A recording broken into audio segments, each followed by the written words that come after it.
Menurut hadis Bukhari Muslim dari Abi Hurairah, masa tenggang waktu antara kematian total pada tiupan sangkakala pertama dengan proses kebangkitan pada tiupan sangkakala kedua 40 lamanya. Tidak dijelaskan oleh Abi Hurairah 40 jam, apa 40 hari, apa 40 tahun. Hadis-hadis cuma menyebutkan 40 saja. Sunyi alam, yang tinggal cuma Allah saja lagi. Ketika itu Allah berseru-seru, katanya, limanil mulkul yauma, siapa para penguasa hari ini?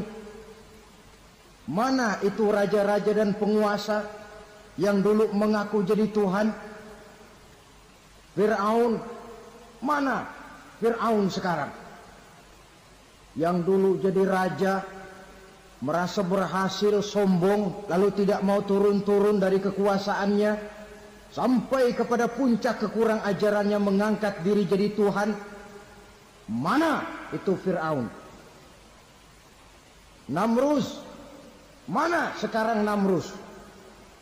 La ilaha illa ana, ternyata tidak ada Tuhan lain selain daripada aku, kata Allah. Proses kemudian, saudara-saudara, turunlah hujan dari langit. 40 lamanya hujan itu. Tidak jelas juga 40 jam apa 40 hari.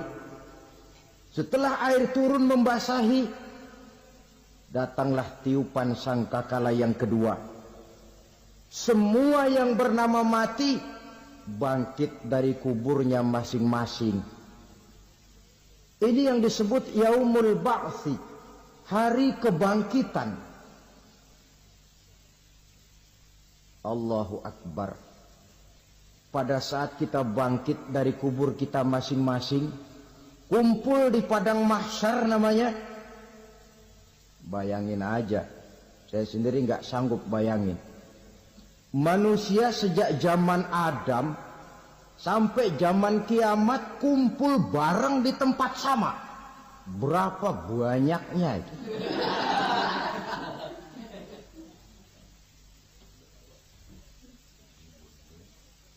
Dan yang luar biasa, menurut satu riwayat, pada saat bangkit itu, Masya Allah, roman muka kita berubah,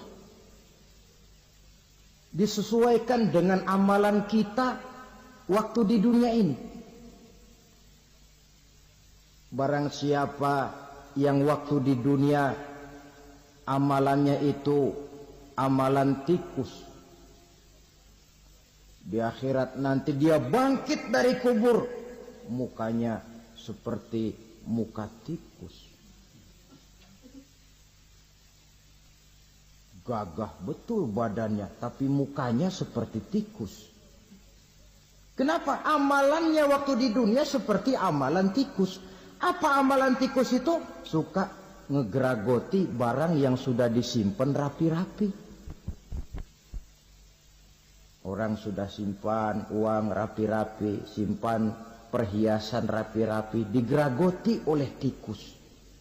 Maling-maling, pencoleng-pencoleng, koruptor-koruptor, itu nanti di akhirat nanti kita lihat mukanya seperti muka tikus. Oh, ini waktu di dunia suka nyolong, mukanya seperti muka tikus. Barang siapa yang waktu di dunia ini amalannya itu amalan macan, dia akan bangkit nanti mukanya seperti muka macan. Apa amalan macan? Macan itu amalannya menang-menangan. Orang yang mau menang saja, nggak mau mengalah. Coba lihat di hutan. Kenal hutan nggak? Di hutan, raja hutan di mana-mana pasti macan. Betul kan? Betul. Padahal hutan belum pernah bikin pemilihan umum. Tapi macan tidak peduli ada pemilihan umum apa tidak, pokok saya raja. Sebab apa? Macan jadi raja itu bukan karena benar, tapi karena kuat jadi raja. Setelah dia jadi raja, rakyat hutan yang mesti dilindungi malah dimakan oleh raja macan. Kambing rakyat hutan dimakan oleh macan.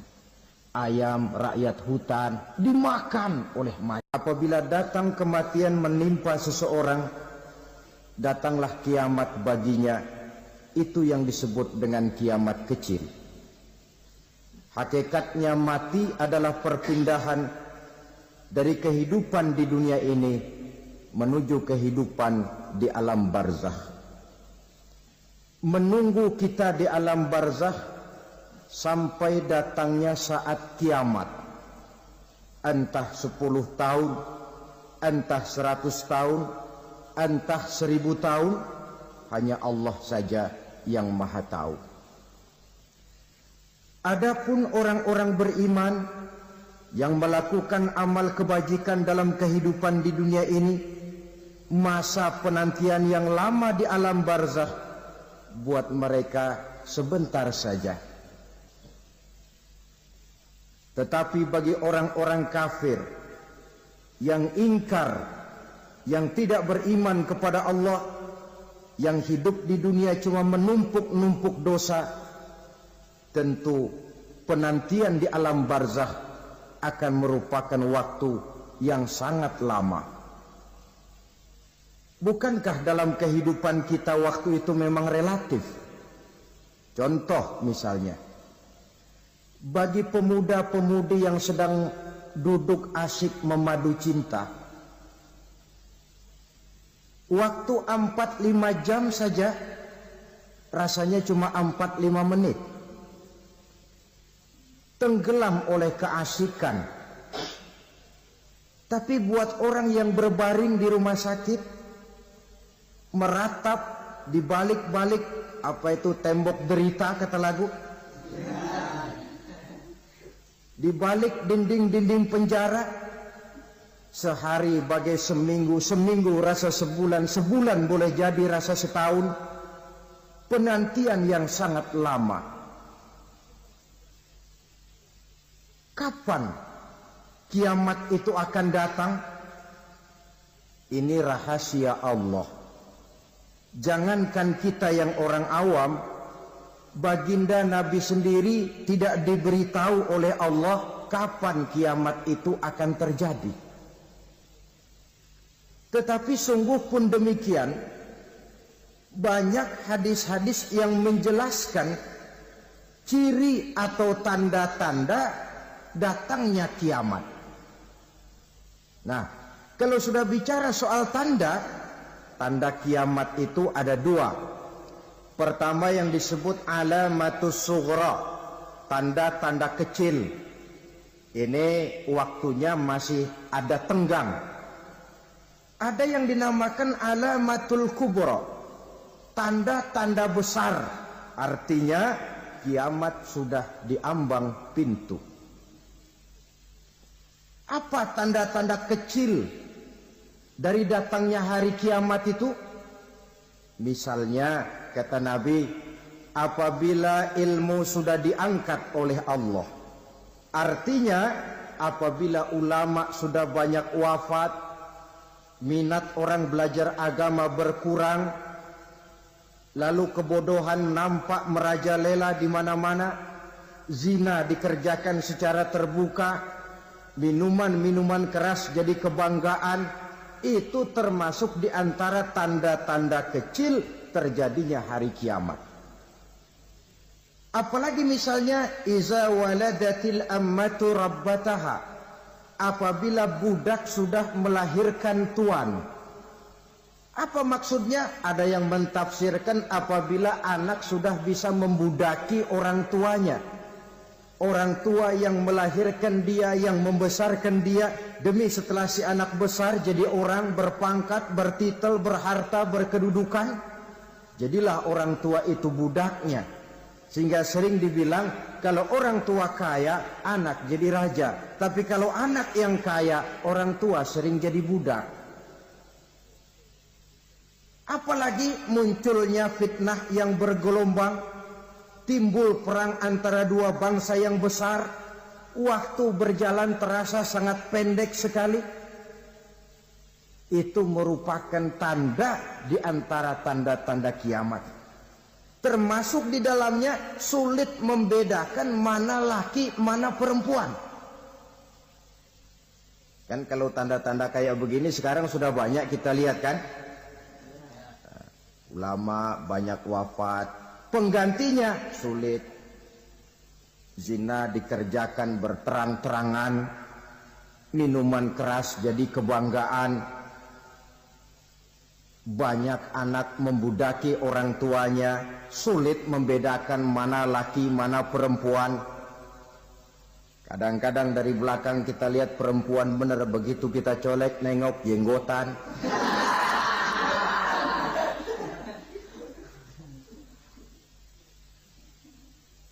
Ini termasuk tanda-tanda kecil, masih ada tenggang sampai akan terjadinya kiamat itu. Nah, yang dimaksud dengan tanda-tanda besar, ini tanda besar artinya kiamat sudah di ambang pintu. Pertama, matahari terbit dari sebelah barat. Apabila matahari sudah terbit dari arah sebelah barat, tertutuplah sudah pintu taubat. Bersabda Nabi kita, la taqumus sa'atu hatta tatlu'a syamsu min maghribiha. Tidak akan datang hari kiamat sampai matahari terbit dari arah sebelah barat. Fa iza tala'at, manakala matahari telah terbit dari arah sebelah barat, wara'ahan nasu, manusia banyak menyaksikan itu, amanu ajma'un, mereka pun lalu beriman. Yang tadinya kafir, yang tadinya ingkar, yang tadinya membangkang, setelah melihat matahari terbit dari sebelah barat, buru-buru beriman, berlomba-lomba mengucap dua kalimat syahadat. Tapi apa yang terjadi? Kata Nabi, wadzalika hina la yanfa'u nafsan imanuha lam takun amanat min qabl. Hari itu adalah hari yang iman sudah tidak berguna lagi bagi seseorang apabila sebelumnya memang dia tidak pernah beriman. Au kasabat fi imaniha khaira, atau beriman tetapi tidak pernah melakukan kebajikan di dalam keimanannya itu. Hari yang sudah kaset, hari yang sudah terlambat, beriman tidak akan ada gunanya lagi. Ini pelajaran buat kita. Sebelum sang surya terbit dari sebelah barat, sebelum nafas sampai di tenggorokan, artinya pintu taubat masih terbuka. Kalau dua hal itu sudah terwujud, nafas sudah sampai di kerongkongan atau matahari sudah terbit dari arah sebelah barat, tertutuplah sudah pintu taubat. Tak ada lagi gunanya pangkat, jabatan, harta, bahkan beriman pun dalam suasana macam itu. Too late, kata orang Kulon. Sudah terlambat. Matahari terbit dari arah sebelah barat. Itu tanda besar, artinya kiamat sudah di ambang pintu. Lalu apalagi tanda besar? Munculnya Dajjal. Dajjal artinya pendusta-pendusta yang menyesatkan manusia. Ada dua macam Dajjal, saudara. Ada Dajjal kecil. Ini Dajjal kelas teri. Kalau ini sejak zaman Rasulullah sudah ada itu. Tiap zaman ada. Di zaman Rasulullah misalnya ada yang bernama Aswad al-Unsi dari Yaman. Ada yang namanya Musailamah al-Kazzab dari Yamama. Ada yang namanya Ibnu Sayyad dari Madinah. Ini Dajjal-Dajjal di zaman Rasul. Musailamatul Kazzab memproklamirkan diri jadi nabi dia. Di zaman Rasul masih hidup. Ini Dajjal zaman Nabi. Di zaman sahabat muncul Dajjal-Dajjal. Di zaman kita sekarang ini, dajjal-dajjal pun gentayangan. Dajjal-dajjal kelas teri. Kerjanya mendustakan manusia, menyesatkan manusia, memalingkan manusia dari jalan yang benar dan diridhoi oleh Allah Subhanahu wa ta'ala. Adapun yang merupakan tanda besar dari datangnya kiamat, dajjal-dajjal kelas kakap. Pembohong-pembohong besar yang menyesatkan masyarakat manusia berpaling dari jalan Allah mengikuti jalan mereka. Apa sih ciri dajjal itu? Kata Nabi dalam hadis Bukhari Muslim, "Inna dajjala", sesungguhnya yang namanya dajjal itu yakhruju, satu saat akan muncul mendekati hari kiamat. Wa inna ma'ahu ma'an, si dajjal ini membawa air, wa naran, dan juga membawa api. Dua simbol. Di tangan yang satu dia bawa air, di tangan yang satu dia bawa api. Wa ammal ladzi yarahu an-nasu ma'an fanarun. Adapun yang orang banyak lihat air, hakikatnya adalah api. Yang dilihat api, hakikatnya adalah air. Oleh sebab itu, kalau api yang ditawarkan, ambillah air. Kalau air yang ditawarkan, pilihlah api. Maksudnya apa ini? Ini bahasa simbol, saudara-saudara. Dajjal bicaranya seolah-olah untuk kepentingan manusia, menawarkan surga. Surga yang dia tawarkan hakikatnya neraka. Hai manusia, kalau kau mau bahagia, jangan dekat-dekat dengan agama. Solat itu tidak efektif dan efisien, tidak produktif dari segi ekonomi itu. Menghadiri majelis taklim cuma buang-buang waktu. Tahajud, tasbih, tahlil, baca Quran, apa itu? Pekerjaan mubazir saja. Hidup ini cuma sekali, masa yang cuma sekali, manfaatkan dengan sebaik-baiknya. Mumpung, dibawanya sifat mumpung tetapi dalam pengertian yang sangat negatif. Bicaranya seolah-olah untuk kepentingan manusia, tetapi sebenarnya menjerumuskan manusia. Menawarkan air, tapi sebenarnya api. Menawarkan api, tapi hakikatnya air. Buat apa kamu sholat? Buat apa kamu bayar zakat? Buat apa kamu puasa? Surga yang dicanangkan dajjal, hakikatnya neraka. Neraka yang digambarkan dajjal, pada dasarnya adalah surga. Jadi memutarbalikkan fakta itu kerjaan dajjal. Yang hak jadi batil, yang batil dibilang hak, yang benar jadi salah, yang salah malah jadi benar. Tuntunan disuruh jadi tontonan, tontonan malah menjadi tuntunan. Itu pekerjaan dajjal profesinya. Zamannya Nabi Adam, dajjalnya kan iblis. Betul? Betul. Apa sih gang kerayuan iblis itu? Allah setelah menciptakan Nabi Adam kan bilang, Adam, kau dan istrimu Hawa tinggal di surga ini. Seluruh fasilitas yang ada di surga persilahkan kau nikmati. Satu yang tidak boleh, jangan coba-coba dekati pohon khuldi. Dekat saja jangan, apalagi sampai memetiknya. Datang dajjal yang namanya iblis ini. Adam, kamu tahu nggak kenapa tidak boleh makan buah khuldi? Ya nggak tahu, pokoknya saya dilarang. Bodoh kamu Dam. Khuldun artinya kekal. Kalau kamu makan itu buah, kau akan kekal di surga buat selamanya. Allah tidak kepengen, maka dilarang kamu makan buah khuldi. Kalau kau ingin kekal di surga Adam, makan saja. Saya bicara begini ini untuk kepentingan kamu Adam. Ini kan ciri-ciri dajjal.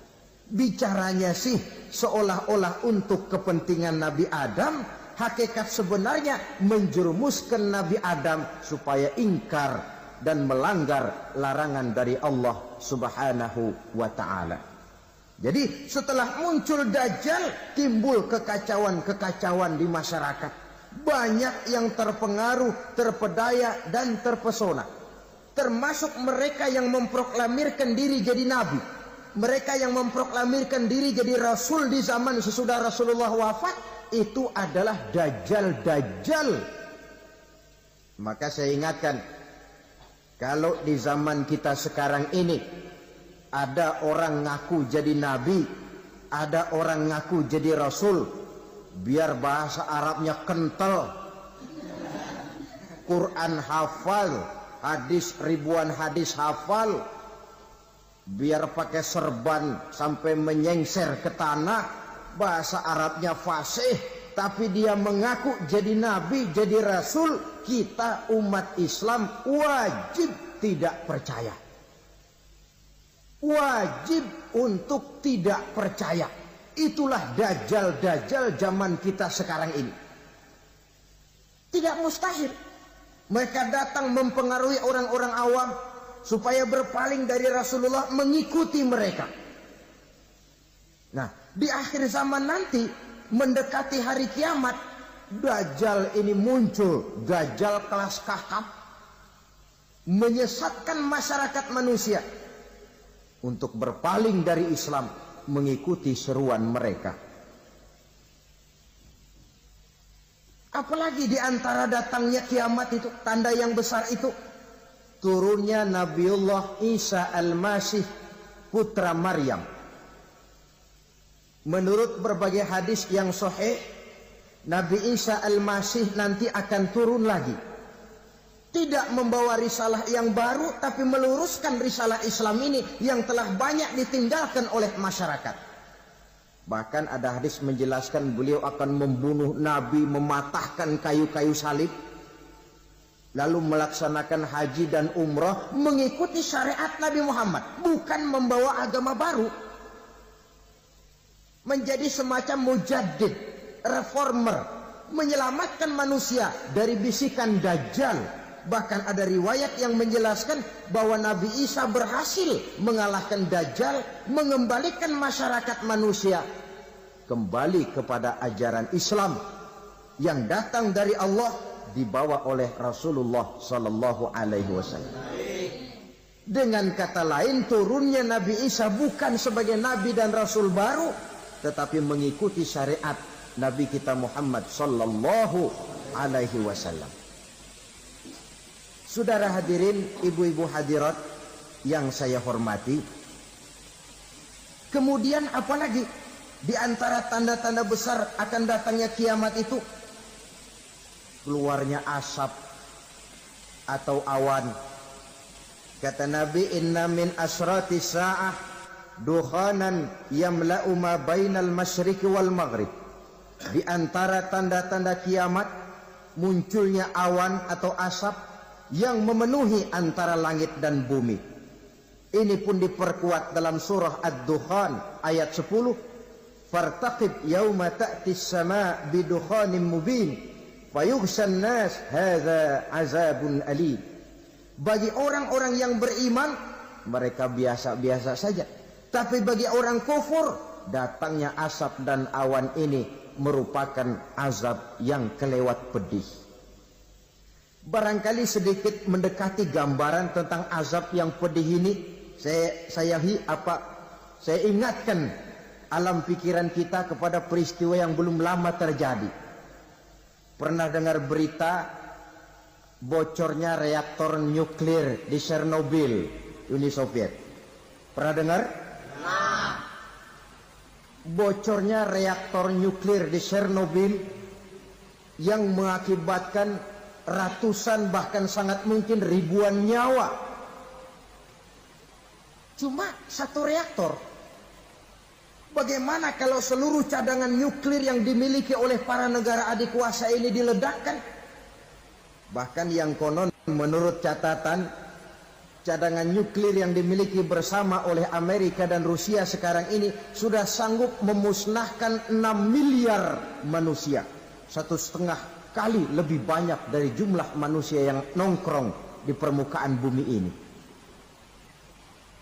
Saudara-saudara hadirin yang saya hormati, lalu saat mendekati hari kiamat, apalagi tandanya setelah Nabi Isa wafat, pada saat turunnya yang kedua kali, lalu Allah meniupkan angin sejuk, semua orang-orang beriman, orang-orang baik wafat, sehingga penghuni bumi ini cuma tinggal lagi terdiri dari orang-orang kafir. Tidak ada lagi di bumi ini yang bisa mengucapkan Allah. Sehingga dalam hadis qudsi itu ada keterangan, Innallaha azza wa jalla yaqulu li Israfil.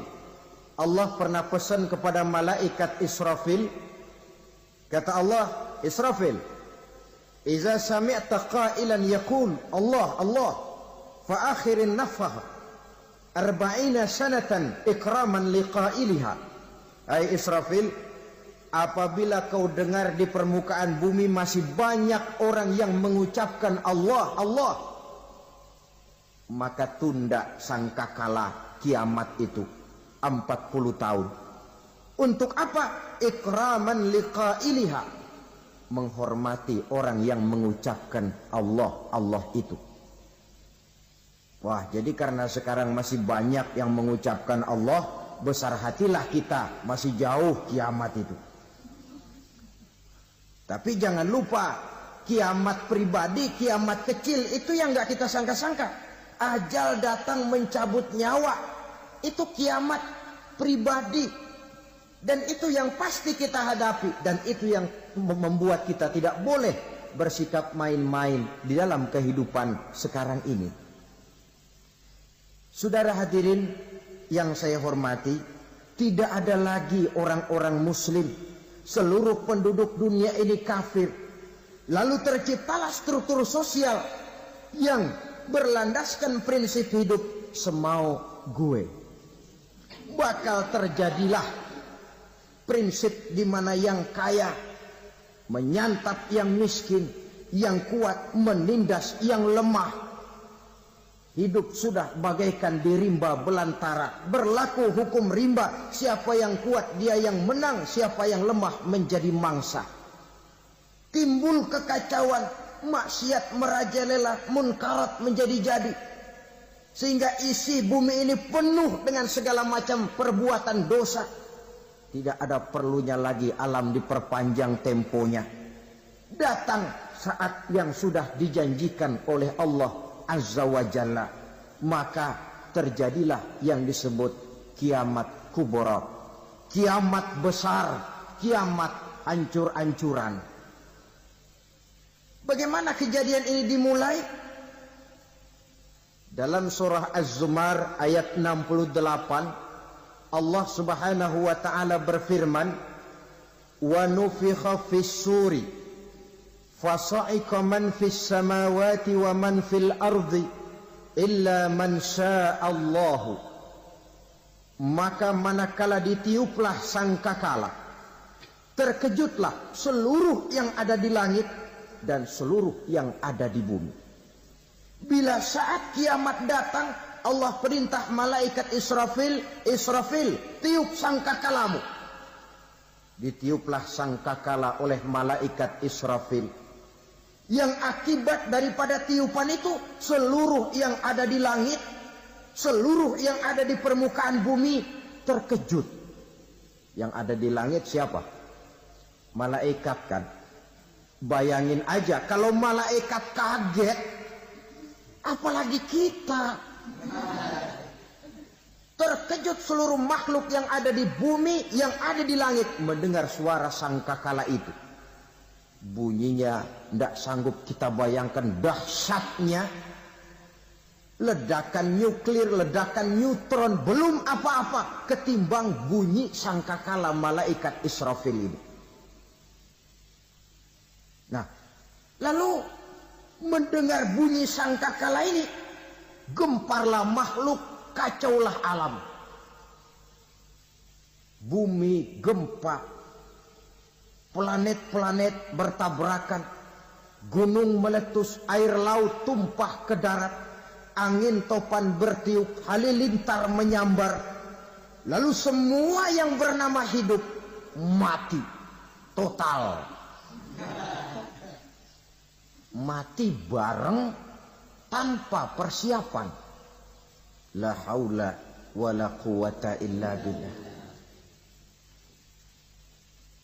Saya kadang-kadang dalam tafakur bermohon, ya Allah, mudah-mudahan saya enggak nemuin kiamat beneran. Ngeri. Tidak bisa kita bayangkan macam apa suasana seperti itu. Allah saja banyak memberikan gambaran, misalnya Al-Qari'ah, wa mal qari'ah, wa ma adraka mal qari'ah. Kejadian yang menggemparkan. Tahukah kamu apa kejadian yang menggemparkan itu? Yauma yakunun nasu kal farasil mabsus wa takunul jibalu kal ihnil manfus. Pada saat itu manusia berterbangan bagai kupu-kupu. Gunung berterbangan seperti kapas ditiup angin. Gunung saja macam kapas, konon lagi manusia. Kematian total, mulai semut sampai gajah mati. Jin mati, iblis mati, malaikat mati. Malaikat saja mati. Saudara hadirin yang saya hormati, kematian total yang tanpa persiapan. Orang bilang, Pak, kalau mati bareng begitu yang repot malaikat maut dong ya. Cabut sana, cabut sini. Itu kalau menurut logika kita. Mestinya begitu menurut logika. Tapi logika juga yang bilang nggak perlu serepot itu. Sebab untuk mematikan listrik di wilayah DKI, di wilayah Jakarta, nggak perlu tiap rumah didatengin matiin, ya lama. Cukup dari kantor pusatnya saja PLN tekan satu tombol, gelaplah seluruh Jakarta. Saudara hadirin yang saya hormati, kematian total. Lalu setelah kematian total, planet-planet juga mati, dalam arti tidak bergerak dan beredar. Angin mati, dalam arti tidak bertiup. Air mati, dalam arti tidak ada riak gelombang. Pokoknya semua mati. Kullu nafsin za'iqatul maut. Semua yang bernafas mati. Dalam ayat lain, kullu man 'alaiha fan. Semua yang ada di permukaan bumi fana. Yang kekal cuma Allah subhanahu wa ta'ala. Yang paling belakang mati, malaikat maut dan malaikat Israfil. Tapi mati juga sesuai dengan janji Allah. Menurut hadis Bukhari Muslim dari Abi Hurairah, masa tenggang waktu antara kematian total pada tiupan sangkakala pertama dengan proses kebangkitan pada tiupan sangkakala kedua 40 lamanya. Tidak dijelaskan oleh Abi Hurairah 40 jam, apa 40 hari, apa 40 tahun. Hadis-hadis cuma menyebutkan 40 saja. Sunyi alam, yang tinggal cuma Allah saja lagi. Ketika itu Allah berseru-seru, katanya, limanil mulkul yauma. Siapa para penguasa hari ini? Mana itu raja-raja dan penguasa yang dulu mengaku jadi Tuhan? Fir'aun. Mana Fir'aun sekarang? Yang dulu jadi raja, merasa berhasil, sombong, lalu tidak mau turun-turun dari kekuasaannya, sampai kepada puncak kekurang ajarannya mengangkat diri jadi Tuhan. Mana itu Fir'aun? Namrus. Mana sekarang Namrus? La ilaha illa ana. Ternyata tidak ada Tuhan lain selain daripada aku, kata Allah. Proses kemudian, saudara-saudara, turunlah hujan dari langit. 40 lamanya hujan itu. Tidak jelas juga 40 jam apa 40 hari. Setelah air turun membasahi, datanglah tiupan sangkakala yang kedua. Semua yang bernama mati bangkit dari kuburnya masing-masing. Ini yang disebut Yaumul Ba'thi, hari kebangkitan. Allahu Akbar. Pada saat kita bangkit dari kubur kita masing-masing, kumpul di padang mahsyar namanya. Bayangin aja, saya sendiri nggak sanggup bayangin. Manusia sejak zaman Adam sampai zaman kiamat kumpul bareng di tempat sama. Berapa banyaknya itu?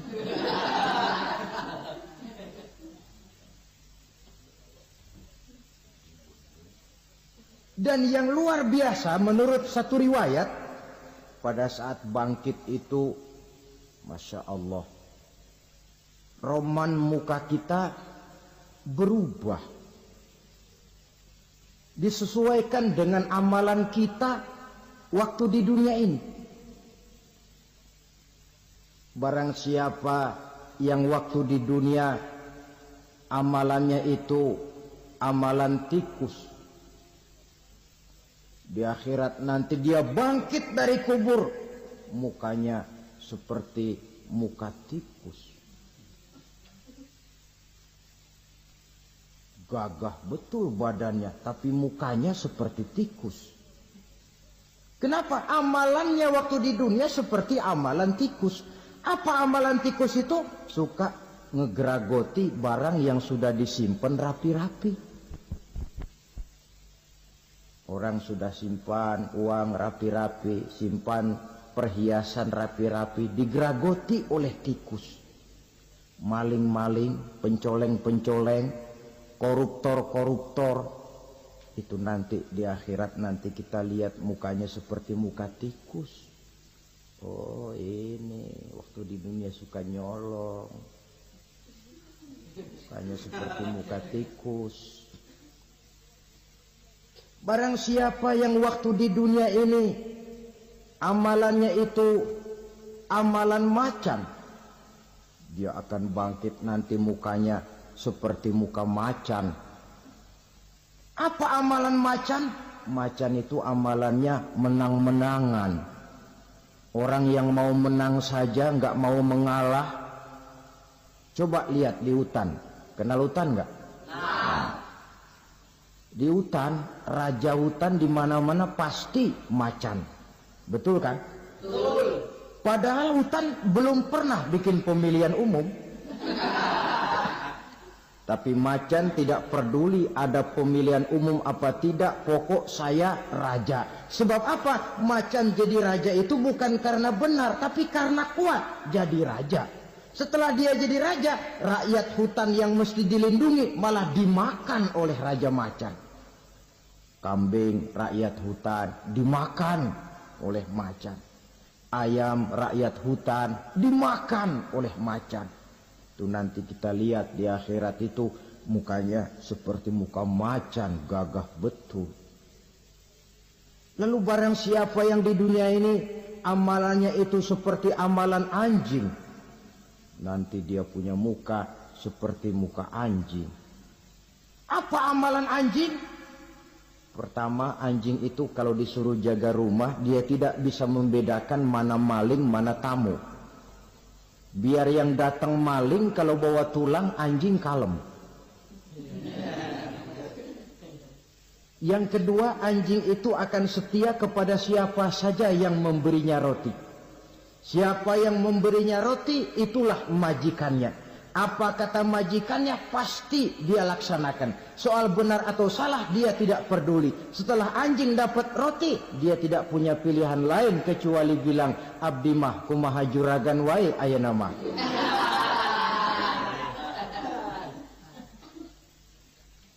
Saudara hadirin yang saya hormati,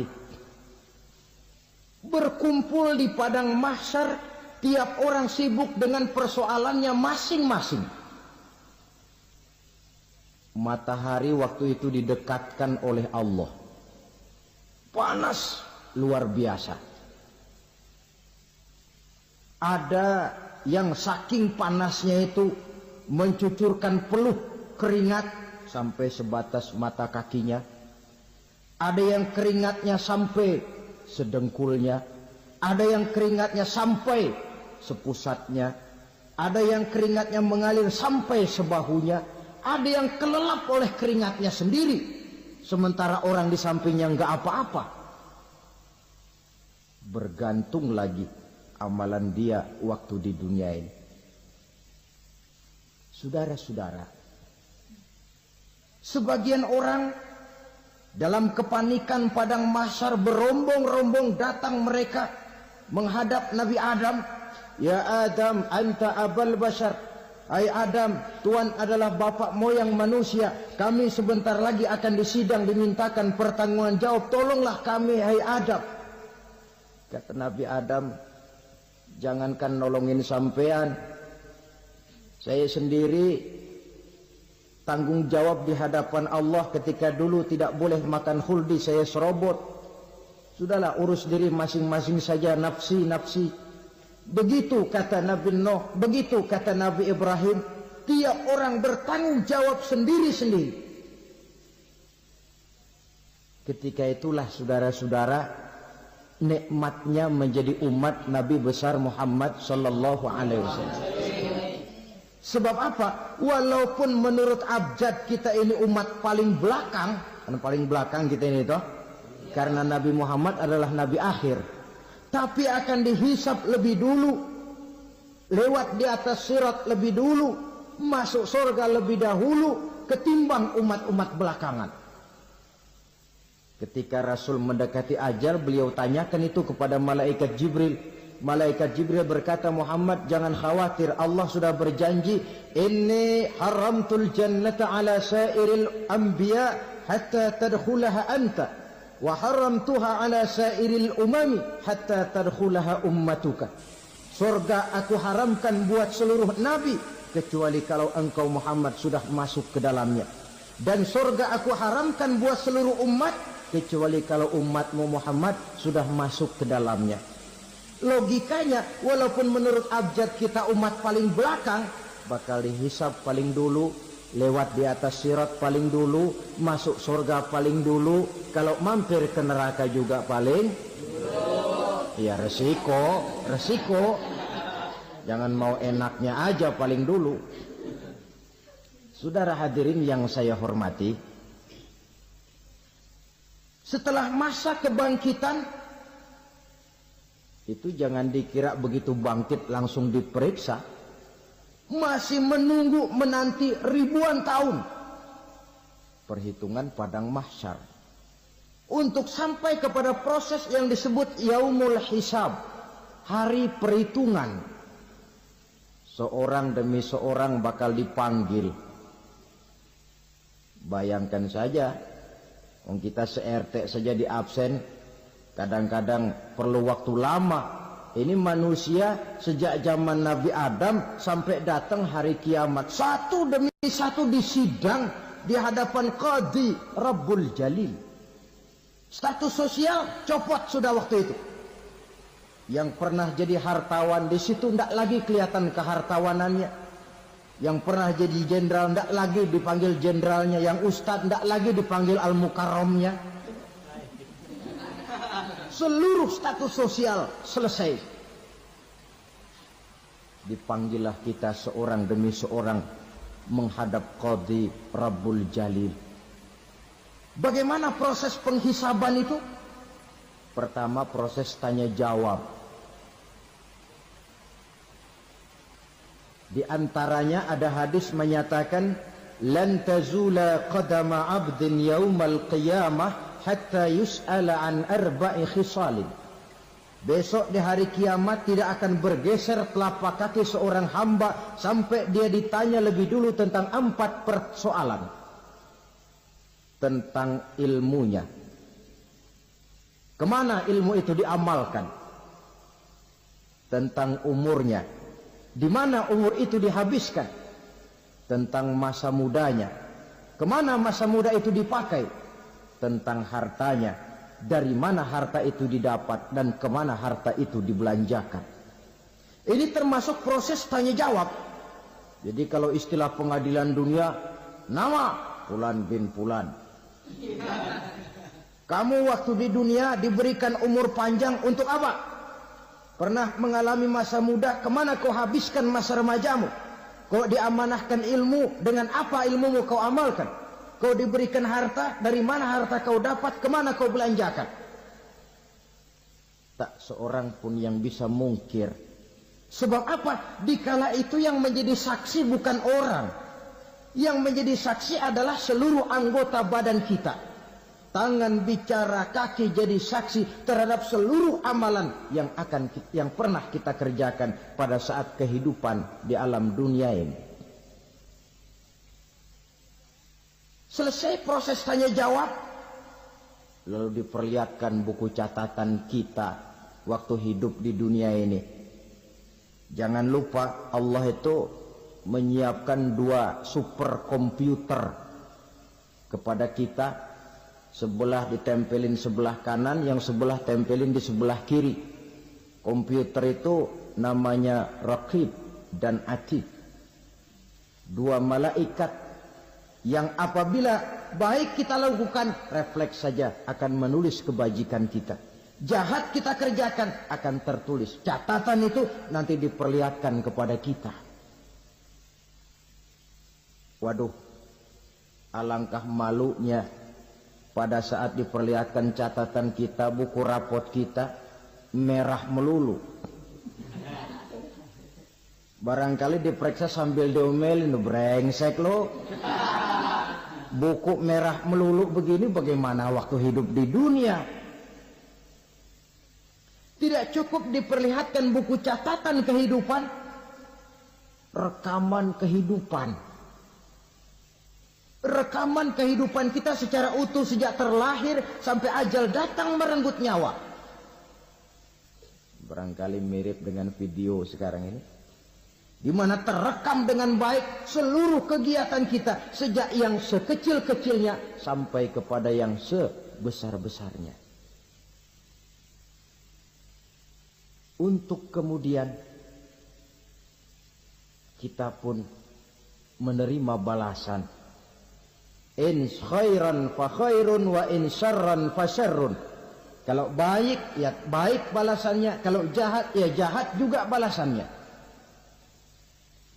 Catatan-catatan kita diberikan. Kalau banyak kebajikannya diberikan di tangan kanan dengan cara yang halus. Kalau banyak kejahatannya diberikan dari sebelah kiri atau dilempar dari belakang. Itulah sebabnya sejak di dunia ini kita sudah mohon kepada Allah. Ketika berwudu membasuh tangan kanan, apa kita bilang? Allahumma a'tini kitabi biyamini wa hasibni hisaban yasira. Ya Allah, berikan saya kitab di tangan kanan, dan kalau saya memang perlu dihisap, hisaplah saya yang seringan-ringannya. Tangan kiri berlindung kita kepada Allah. Jangan sampai diberikan kitab di tangan kiri atau dari arah sebelah belakang. Wa a'udzubika an tu'tiya kitabi bishimali aw min wara'i zuhri, dari arah sebelah belakang. Na'udzubillah min dzalik.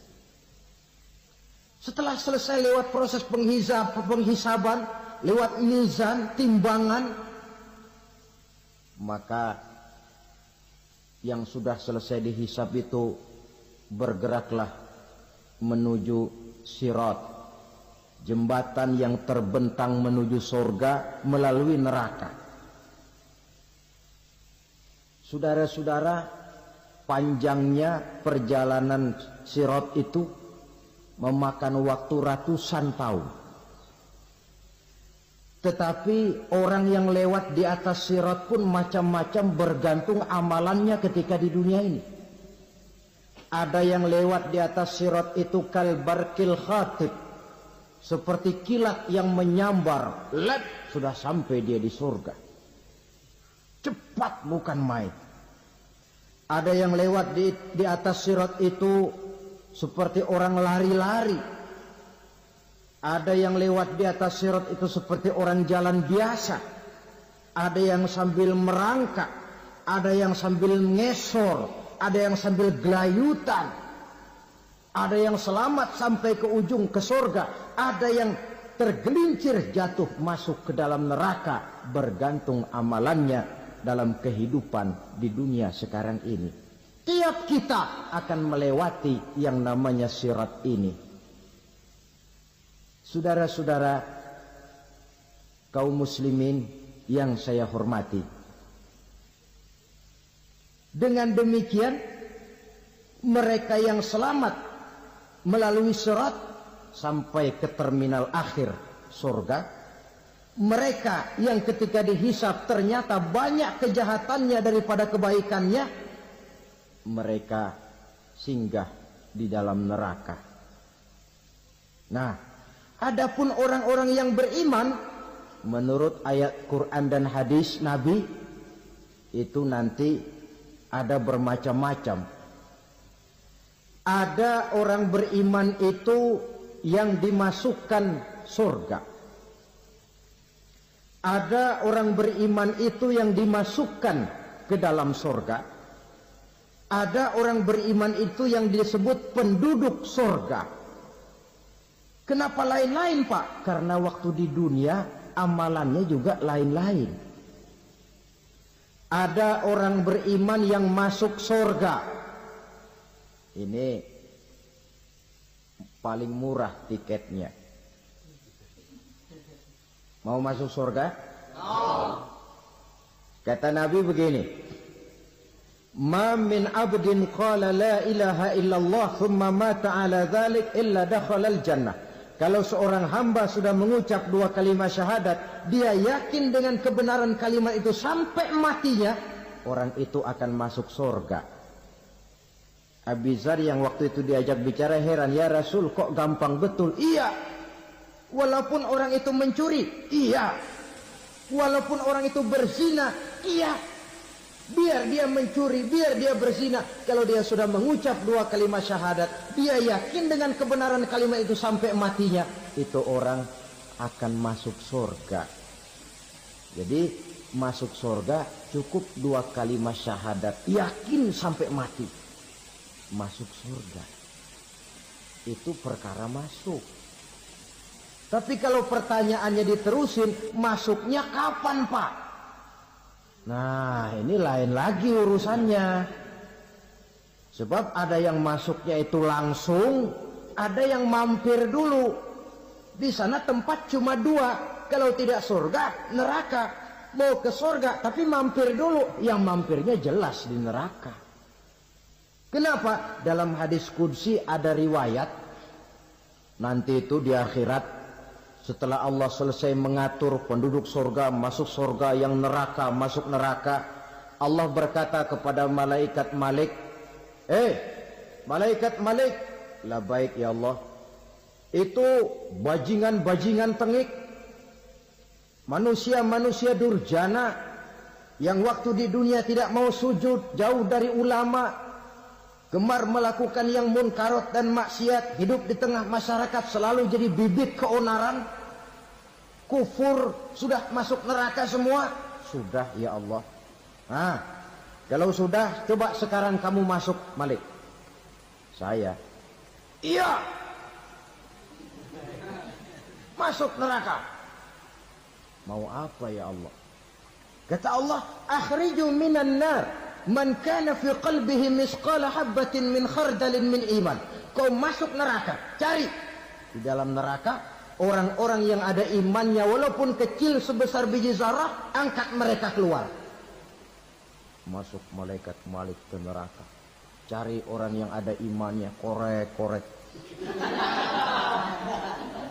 Ya repot, udah pada gosong.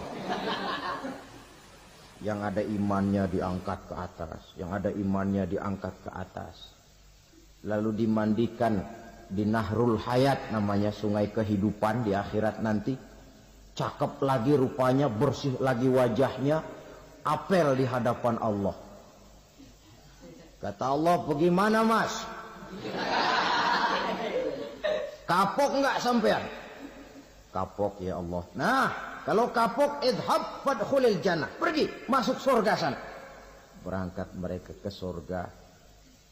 ketemu sama teman-temannya yang udah sampai lebih dulu, yang nggak pakai mampir lagi. Terjadi dialog, kata teman-temannya yang udah pada nyampe duluan, Mas, iya, emang baru sampai? Saya baru sampai. Memang mampir di mana dulu, Mas? Kita sudah lama sampai di surga. Saudara buka surah Al-Muddatsir ayat 34-35. Ma salakakum fis saqar? Kenapa kamu mampir di neraka Saqar? Qalu lam nakum minal musallin. Mereka menjawab, kami mampir di neraka Saqar, Mas, gara-gara dulunya kami waktu di dunia ndak pernah sholat. Ndak pernah sholat? Ndak pernah.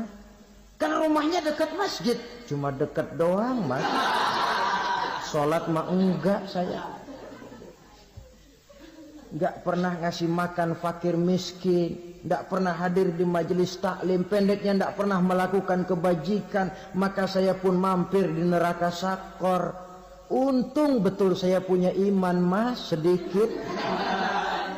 Waktu hidup di dunia dulu saya pernah mengucap 2 kalimat syahadat, sekali-kalinya waktu mau kawin. Masya Allah. Untung saja kawin. Kalau nggak kawin, polos.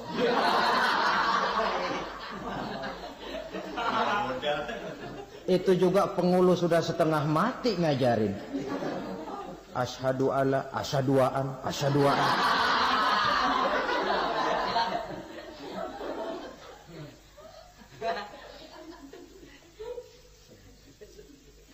Ini namanya masuk surga, ada mampir dulu. Ada pula orang mukmin itu yang dimasukkan surga. Namanya dimasukkan kan terima beres.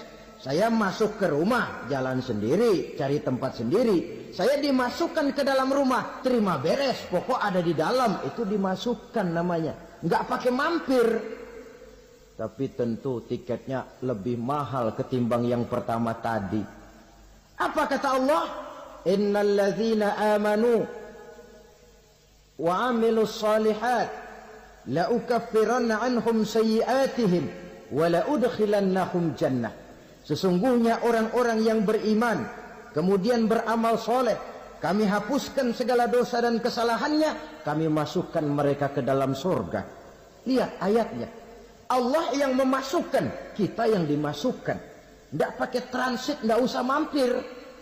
Cuma tidak cukup syahadat, tidak cukup amanu, tapi diiringi dengan wa'amilus salih. Iman, amal. Tidak cukup syahadat, lalu dibuktikan dia sholat, dia zakat, puasa, lalu dia melakukan berbagai macam kebajikan. Ini yang menyebabkan dia tidak pakai mampir di tempat yang bernama Saqar. Lalu ada pula orang mukmin itu yang disebut penduduk surga. Wah, ini sudah VIP ini. Ashabul jannah, penduduk surga. Siapa mereka? Kata Allah, innal ladzina amanu summa istaqamu fala khaufun 'alaihim wala hum yahzanun ulaika ashabul jannah hum fiha khalidun. Sesungguhnya orang-orang yang beriman lalu istiqamah, tetap dalam melaksanakan perintah Allah, tidak goyah, tidak labil tapi stabil, istiqamah, mereka tidak takut dan tidak bersedih hati, merekalah penduduk surga. Iman, istiqamah. Tidak punya duit, sembahyang. Banyak duit, sembahyang. Miskin, sembahyang. Kaya, tetap sembahyang. Istiqamah. Kadang orang kalau susah rajin ke masjid, banyak duitnya ngelihat masjid melengos. Itu yang dibilang waktu miskin hamba Allah, setelah kaya jadi hamba harta. Bergeser, tidak ada nilai istiqomahnya. Saudara-saudara, dengan begitu penduduk neraka itu dua. Ada penduduk permanen, ada penduduk yang semi permanen. Yang semi permanen orang-orang beriman yang mempunyai dosa besar. Mereka masuk ke neraka untuk menerima azab sesuai dengan dosanya. Bila selesai masa azab itu, mereka akan diangkat untuk ditempatkan kembali ke dalam surganya Allah Subhanahu wa ta'ala. Nah, dikala itulah saudara-saudara, ada yang disebut syafaat dari Rasulullah Sallallahu Alaihi Wasallam. Tapi tentu jangan lupa, syafaat ini ibarat kain menambal dia. Kita punya kain bolong-bolong sedikit, syafaat yang menambal. Solat kita ada kurang dikit, sedekah kita ada campur riak dikit, amalan kita ada tidak karena Allah dikit, kita berharap syafaat. Jadi biarlah kain masih bolong-bolong, yang penting punya kain. Tapi kalau kainnya tidak ada, yang ditambal apanya? Solat tidak, puasa tidak, zakat tidak, berharap syafaat saja. Ya, terlalu berlebihan itu. Saudara hadirin yang saya hormati, apabila selesai proses penghisaban, proses penghitungan, maka dikala itulah manusia terbagi dalam dua kelompok besar. Fariqun fil jannah wa fariqun fis sa'ir. Sekelompok orang-orang beruntung yang masuk ke dalam surga, dan sekelompok lagi masuk ke dalam neraka. Akan memakan waktu untuk menceritakan sifat surga dan neraka, tapi insya Allah pada kesempatan pertemuan lain saya sampaikan. Namun sebagai gambaran umum cukuplah saya sampaikan sebuah hadis qudsi. Allah jelaskan, a'dadtu li'ibadiyas salihin ma la aynun ra'at wa la uzunun sami'at wa la khatara fi qalbil bashar. Aku sediakan buat hamba-hambaku yang soleh, yang tidak pernah terlihat oleh mata, tidak pernah terdengar oleh telinga, dan belum pernah terdetik dalam hati manusia.